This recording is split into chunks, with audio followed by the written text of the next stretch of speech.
Мал сатқанда ноқтасына бекем бол.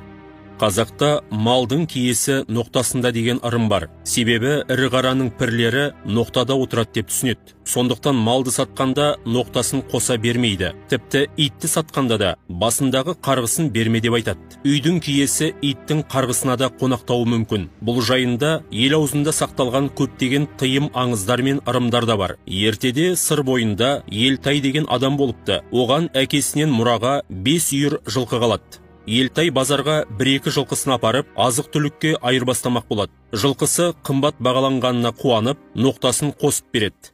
Содан бастап Елтайдың дәулеті кеми түседі. Жылқылары азайып, ұры мен қасқырдың жеміне айналады. Онан қалса, сіреспе ауруына ұшырап, жоқ болады. Елтай тақыр кедейге айналады. Басындағы бақытсыз күйі туралы ауылдағы бір қартқа мұң шағады. Сонда қарт: "Ай балам-ай, малдың киесі ноқтада болады. Мал сатқанда бас жібімен бермейтін еді. Адам үшін бас киім қаншалықты қасиетті болса, мал үшін де ноқта жібі соншалықты қастерлі. Бақ та, ырыс та көшпелі алтын тәрізді. Бағалай білмеген адамның қолынан тез шығып кетіп қалады" деген екен.